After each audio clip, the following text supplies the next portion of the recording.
अब जिक्र डॉन का।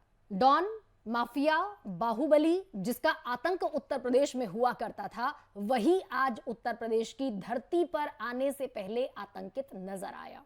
जिक्र अतीक अहमद का हो रहा है। आज फिर 16 दिन के भीतर एक बार फिर से साबरमती टू नैनी का ये सफर जब शुरू हुआ तो अतीक अहमद को अपनी जान का खौफ सताया, अतीक अहमद को अपनी जान का डर लगा।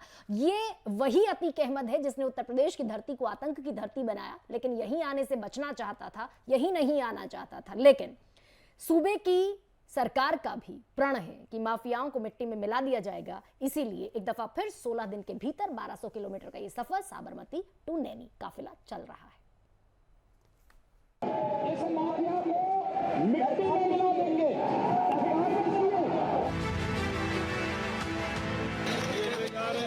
सही नहीं है, करना चाहते हैं, मारना चाहते हैं।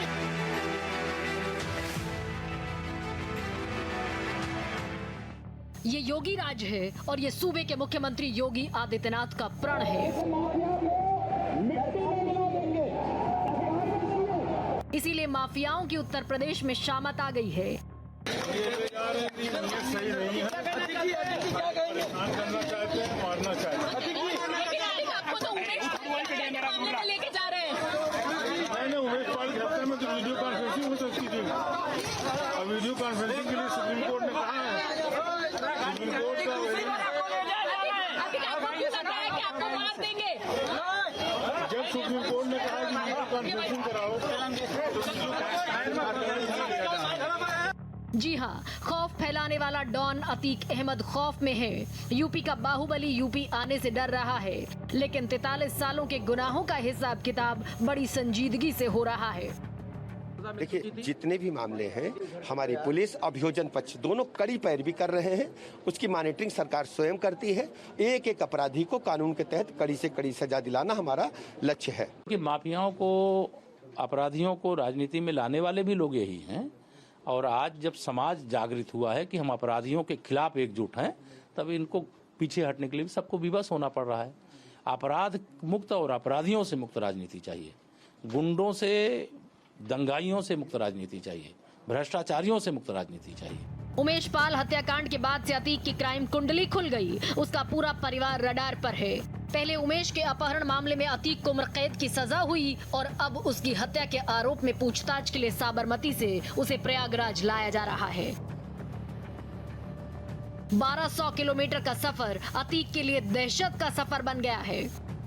सही नहीं है, करना चाहते हैं, मारना चाहते हैं। आपको मार देंगे। जब सुप्रीम कोर्ट ने कहा कि वीडियो कॉन्फ्रेंसिंग कराओ इधर अतीक के गुनाहों का हिसाब हो रहा है और दूसरी तरफ सियासत अपने फायदे के हिसाब में जुटी है। हालांकि इस मामले में अतीक का पूरा कुनबा मोस्ट वांटेड की फेहरिस्त में है और अभी तक फरार है।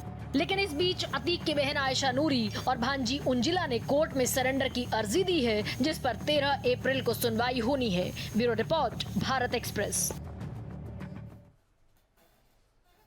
तो वक्त का पहिया किस रफ्तार से घूमता है ये कोई नहीं जानता। यही अतीक अहमद है जिसका उत्तर प्रदेश में आतंक रहता था। यही बाहुबली है जिसके खौफ से उत्तर प्रदेश की धरती कांपती थी। अब इस समय वो उत्तर प्रदेश आने से कांप रहा है। मेरे साथ मेरे सहयोगी अभिषेक पांडे हैं। अभिषेक, हालांकि काफिला चल रहा है, 1200 किलोमीटर का सफर है, लेकिन पल पल दहशत है, पल पल खौफ है। आगे की प्रोसीडिंग्स कैसे रहने वाली है, क्या सत्य है?